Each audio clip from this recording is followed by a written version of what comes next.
This is a closer look with the Monitor. I'm Craig Blumenshine from Prairie Public. Artificial intelligence is changing so quickly that lawmakers across the country are struggling to keep up. Now, North Dakota has created a new legislative committee to study whether the state needs additional safeguards, and if so, what should they look like? It's not writing legislation just yet, but instead members are gathering information, hearing from experts, and looking at how other states are balancing innovation with consumer protection, free speech, and public trust. Jacob Orledge has been covering the committee's work for the North Dakota Monitor, including attending a recent standing room only legislative hearing. Jacob, welcome back to A Closer Look with the Monitor. Thanks for having me on, Craig. Let's start with the big picture. Why did lawmakers decide now was the time to create this committee, and what problem, if they know, are they trying to solve? Well, I wouldn't say the problem they're trying to solve is necessarily about AI or about data centers. It's the problem that they want legislators to be more informed and knowledgeable about the subject ahead of the 2027 legislative session, because I think most people would agree that there's going to be some legislation in some form about these subjects that comes up. And as I said in my open, they're not ready to write a bill just yet. But what did you hear about the mission then of this committee? Gathering information you just talked about, and how will members know if they've been successful by the end of the interim prior to the start of the next legislative session? I would say that the goal of the committee appears to be developing subject matter expertise, not necessarily to develop legislation on a particular aspect of AI. But the committee does have the power to draft legislation and propose it for the session if they choose to do so at the end of this process. And it's also important to keep in mind that any individual lawmaker can also do so, whether they're on the committee or not. Committee members talked about a North Dakota first approach to artificial intelligence. What's your perception as to what that means in practice? Well, that was a comment that was made by Representative Jonathan Worry, who is chairing the Artificial Intelligence Committee. You'd have to ask him to define what he means by North Dakota First in particular, but he did go on to say that innovation is a priority, that they want to make sure that North Dakota is an environment where innovation can thrive, but also protections within reason have to be considered, and public trust is going to be a factor in his view. The committee, as you reported, spent a fair amount of time looking at what other states have already done. Where do you sense lawmakers are gravitating? Were there other approaches from other states that they seemed particularly interested in, or others that they clearly weren't ready to embrace? I wouldn't say that anybody on the committee clearly staked out a position or a particular opinion, but they were asking a lot of questions of the subject matter experts who had appeared to present information to them. Those questions focused on transparency of AI use, protecting children, and what form government oversight is taking in some other states that have already taken action. AI, of course, now touches everything from education to healthcare to elections and other online content. Were there applications, Jacob, or concerns that seemed to rise to the top during this meeting? I wouldn't say there were any concerns that rose to the top necessarily. It was a very broad, overarching overview of what other states have done and and how AI functions, so that lawmakers can better understand what they may be drafting bills on or voting on. They are very much in the information gathering stage. Protecting children, as you've mentioned already, has been an issue that's appeared to generate broad agreement. But that discussion then also runs into other questions about free speech and First Amendment. Was there much discussion, either from the lawmakers or experts, to provide guidance to navigate those competing concerns? I think different states are doing different things on this subject, but one thing that came up from multiple presenters is that the topic of protecting children from certain applications of AI is bipartisan in nature. That there are voices on both sides of the aisle and around the country that are advocating for this.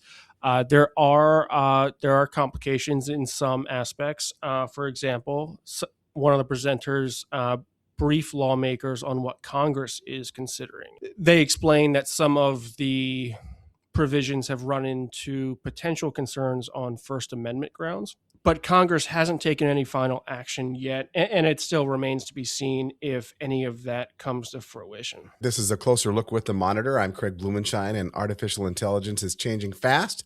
Jacob Orledge is covering the issue for the North Dakota Monitor.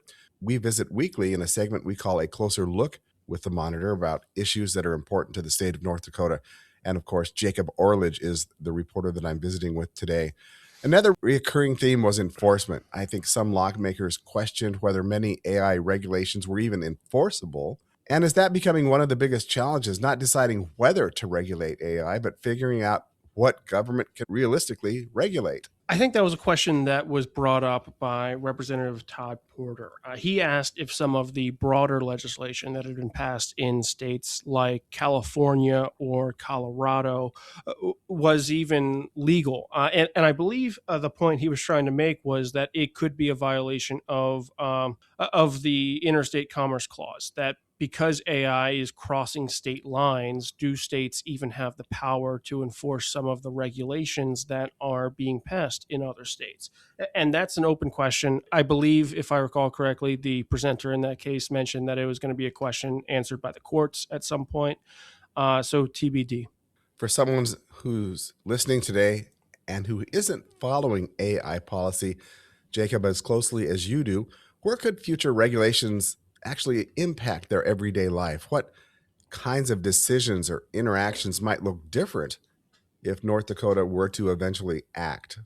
There are a laundry list of potential impacts that people could see both from AI and regulations of AI.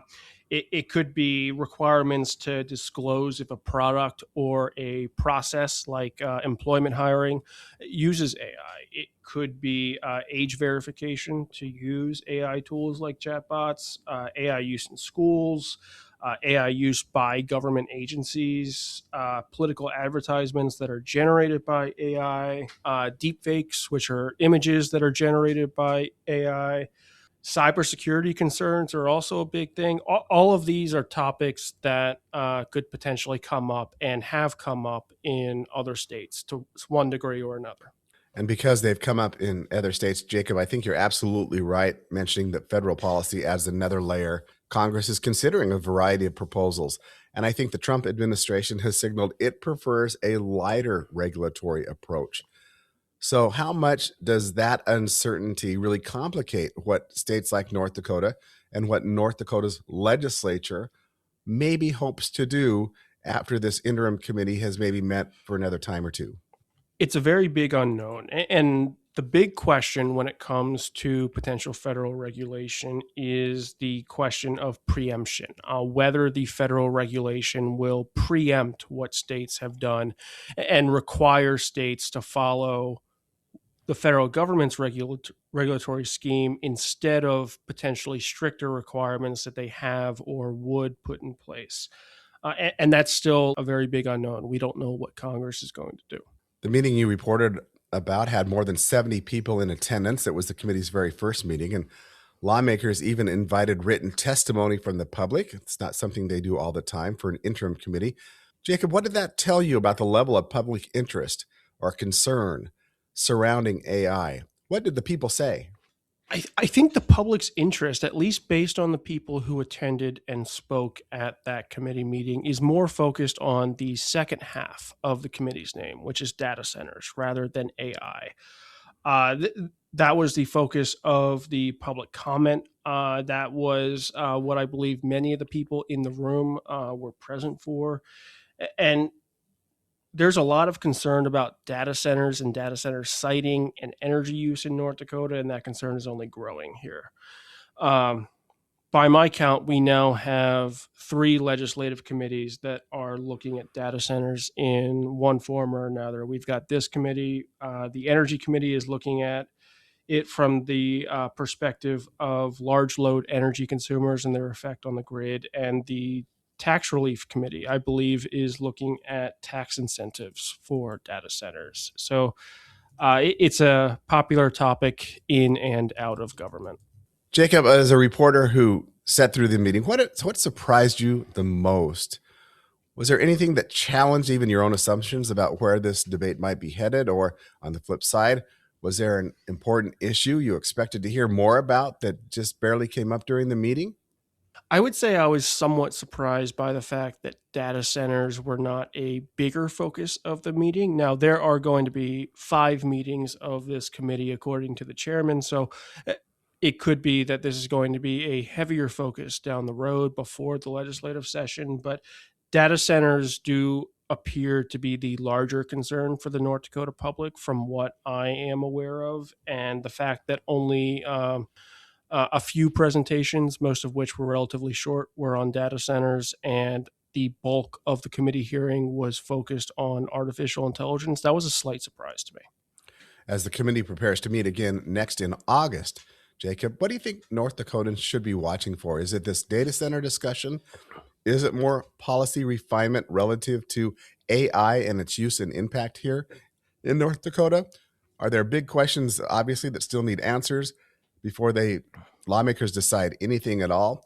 What do you think will be the focus in the short term, and what should we be watching for? I think, as the lawmakers and as legislative council put it, this is a rapidly evolving topic, both here in North Dakota and across the country. And there are going to be a lot of changes from now to the legislative session in January.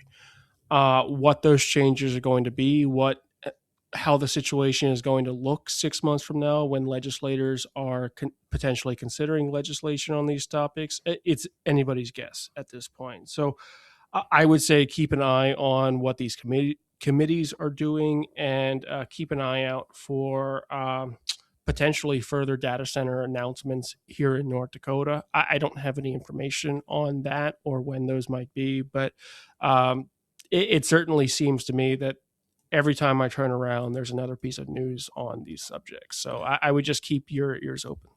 Isn't that the truth? In fact, I would steer readers to a New York Times article that appeared 2 days ago on the 21st about OpenAI saying that its AI models went rogue and attacked a digital library.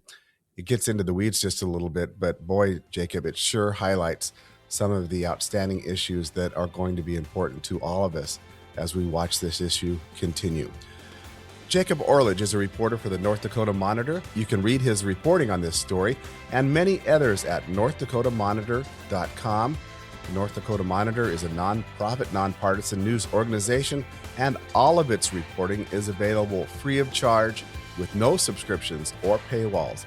Jacob, it's always a pleasure to visit. Thanks for joining A Closer Look with the Monitor. Thanks for having me on, Greg.